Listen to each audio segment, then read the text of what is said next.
Hello and welcome to Coffee Break. My name is Thomas Moore, Senior Reporter and Opinion Editor at PR Week, and today we are speaking to Laurie Schalow, Chipotle's Chief Corporate Affairs and Food Safety Officer. Hey Laurie, how you doing? I'm doing great, Thomas. How are you? I'm doing really well, thanks. Thank you so much for taking time to speak to us today. I do appreciate your time. We're going to talk, of course, about Chipotle and about, your unique job title. But first of all, just wondering how closely, what's going on with you guys and you in the election? How close are you watching it? Did you stay up late last night? Well, I have the advantage. I'm on the West Coast, so even though I stayed up till about midnight, that was 3 a.m. On the East Coast, so I had that advantage. But yeah, I stayed up pretty late, and then of course checked my phone first thing this morning, and still no answer. But that's okay. We expected that.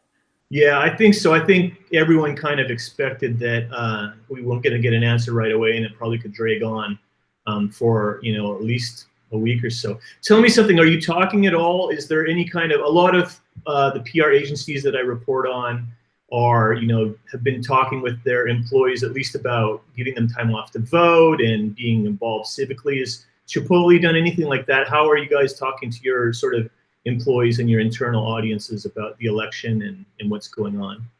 Absolutely. And actually, if I would have talked to you yesterday, I would have had on my Chipotle t-shirt with the QR code on the sleeve. And we had a big push. We have about 95,000 employees. And so it was a great opportunity for us to communicate to all of them, over the last several months, actually, to make sure they were registered to vote, they knew where to vote, and just encourage them to take time off, whether we paid them if they couldn't, do it within their schedule. We did have a paid time off policy this year, and just really encourage them to get out, whoever they vote for, whatever their values are, to just do it, get out and vote.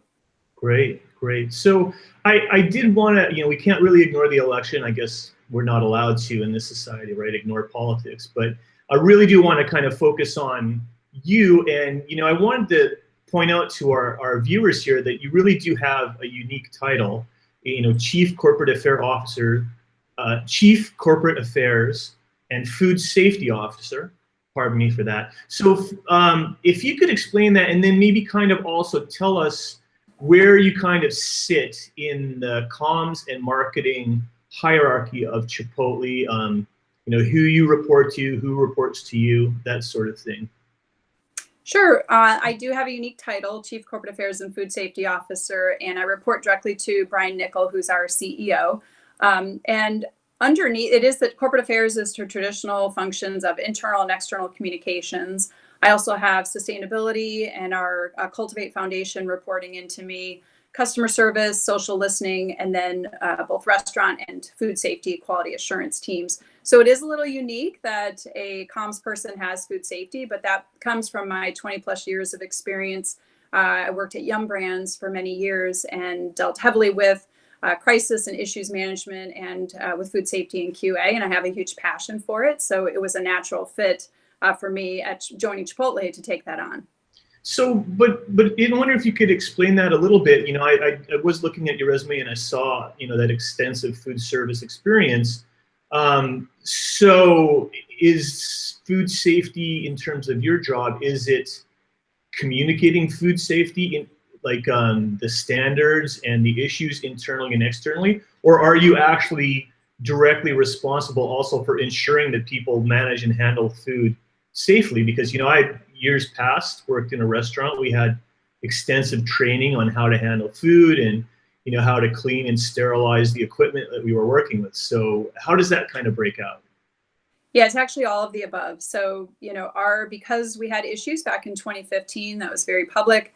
That is our top priority, and it's part of everything we do. Food safety is first, and I do oversee the supply chain QA team, the restaurant food safety team, and everything that's involved in that. And so that is part of my team. But then also we want to make sure that we are sharing that, communicating regularly internally with our ongoing training and messaging, and then certainly externally as well. We're proud to share the industry leading programs and processes that we've put in place, over the last couple of years. So it's a combination of both, but it is the inner workings and, the actual approaches that we take to food safety, all of the policies, procedures, practices, everything from taking temperatures wellness checks to supply chain, cold chain management, all of that.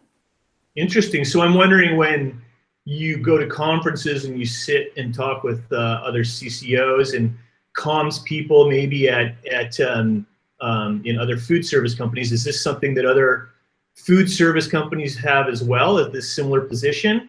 And then when you speak to people outside of the industry that are in comms, do they, I mean, what do they have to say about that? Because it really is, to me, it seems unique. It's very unique, and actually I get asked the question all the time. And actually my title has changed 3 times in the last year, and it's because of that, right? That we wanted to make sure that people understood what the role was, and that food safety wasn't just something that was hidden under a communications function, that it is very important. So we added back in the word food safety to my title. But it is unique. I haven't found anyone else who exactly does that same role, but like I said, I'm passionate about it, have a ton of experience. We have an incredible leader who runs our food safety organization. So that makes it easier, right, to have some great experts and individuals on the team. Yeah, and I would think that also that, and I want to talk about a little bit about, at least about the history, because it's something that people think about when they think about Chipotle. But I would have to think too that it's also a help when you're asked to communicate issues about food safety, about the operations of the restaurant on behalf of the company, that you really have maybe a more in-depth technical knowledge of what you're talking about than possibly other comms people do. I know that at some other, like say airline industries, some comms people have had histories where they've been pilots in the past. But typically that's not the case. The comms people come in with a liberal arts degree and have to go to other experts. So I'm wondering if that helps you in that position, really do your job as a communicator. I definitely think it does. And actually, I'm not a traditional comms person either. I have a marketing degree and went to business school. So I kind of fell into comms and to PR, and I bring more of a marketing stint to it. But I do think it's important, like I said, to fully understand the functions that we're responsible for. And with food safety and being in the food business, it is something that we have to talk about, and we have to make sure that we can continue to keep the trust of consumers. And it's not something that we hide. A lot of people say, I hate to bring it up, but, and I said, no, I'm proud to talk about it. And just like you mentioned, our chief marketing officer, spoke at a conference, and we talk about that we did have struggles, a few years ago. They're in our past, and we've learned a lot, and we put in a lot of new procedures in place. So now, when COVID hit, we were very well prepared, and actually won accolades for being a brand that was ready to take on something like COVID, even though no one ever thought something like this would happen. But we already had the wellness checks in place. We already had paid time off, sick paid time off. We had to add a few things like masks and social distancing, but we were already very well prepared. And that's because we took the time over the last several years to add a lot of incremental steps and procedures that we didn't have to do, but we felt were very important. Well, I mean, I do want to ask about it as well, and I'm glad you're open to taking the questions, because I couldn't really interview someone from Chipotle without bringing it up. But it occurs to me that, I did see that Ad Week session with your CMO in it last year, talking about the approach that the company took in terms of addressing the issues. How often is that still brought up? How often is that a subject that you have to deal with as a communicator? I would guess that inside the company, everyone remembers it, starkly, and it's burned into everyone's psyche that this is something that we are thinking about. But amongst consumers and other stakeholders, are there still people that are thinking about this, or has Chipotle sort of gotten the issue, sort of, at least in terms of people's concerns, past itself? Yeah, I would say it's not top of mind externally. We don't hear that, frequently from, many of the stakeholders that we talk to, but certainly from our customers. So, and like you said, we have worked very hard over the last several years to change the brand reputation, change the perception, and also give them something else to talk about, whether it's new products or marketing or innovation. So we've worked very hard to change that and make sure that it's not as top of mind as it was certainly back 5 or 6 years ago.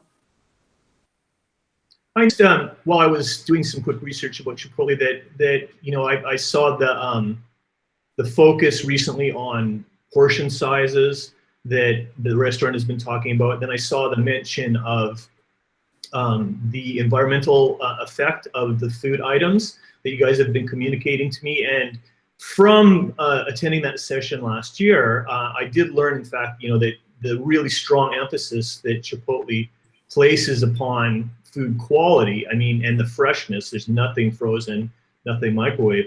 It seems to me that would make the running of a restaurant like Chipotle very difficult, at least in terms of margins, because you're always adding other sort of considerations onto the basic sort of task and the basic mission of serving people food. I'm wondering if you could, is there a limit to some of the concerns or some of the sort of extra considerations you're placing upon marketing Chipotle and what it's all about? Does that ever conflict with just the basics of running a profitable business? Yeah, thanks for the question. And I love how much you understand the restaurant industry. So I can tell you have that in your background with margins and food costs. So, we are, one of the reasons I joined Chipotle was because I believed in our purpose and the mission. And, I first joined and was working for our founder.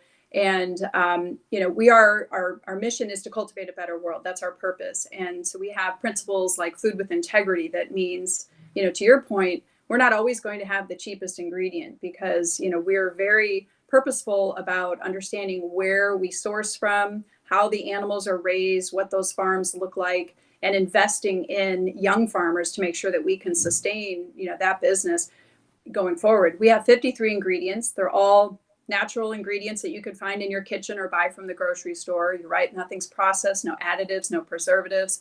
And so we take a lot of pride and have, I also say, an extra duty to make sure that we're very careful when we're preparing that food, in our kitchens. We have real chefs who are cooking all day long, and we have individuals chopping vegetables and preparing food fresh.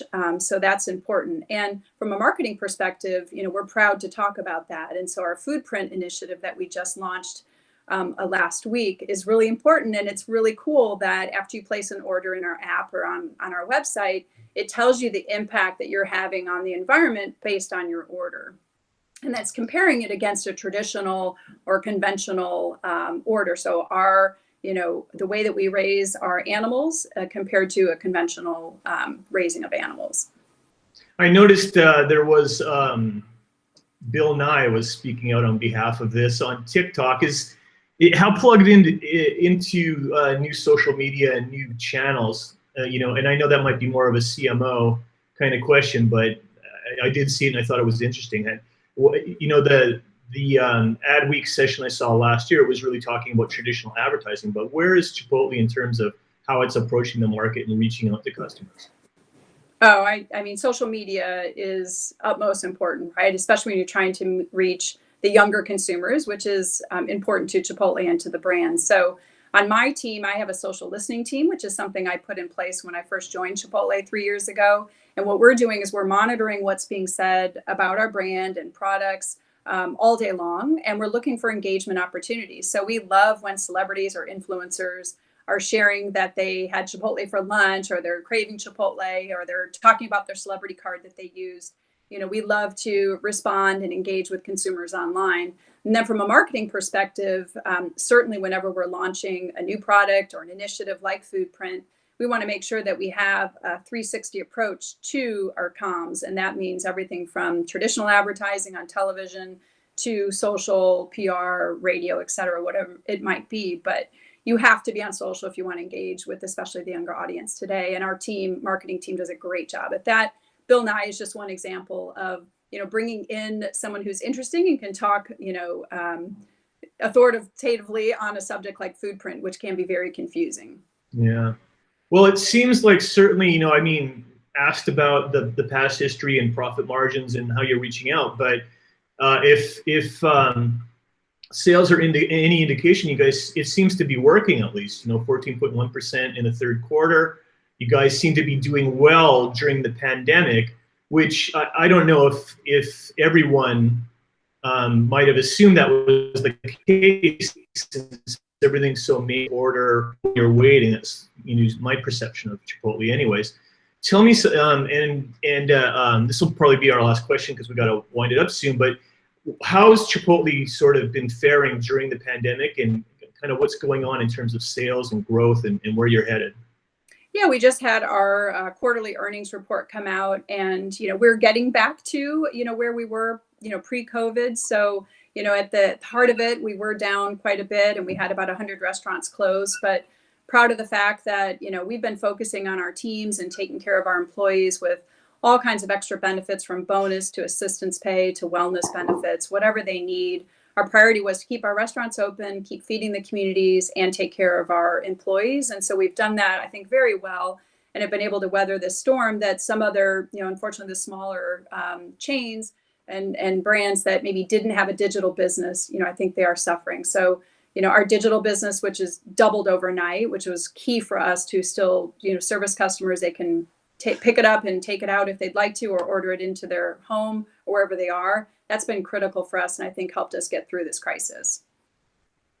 Great. Well, Laurie, thank you so much for taking the time to speak to us. I wish we had more time to talk.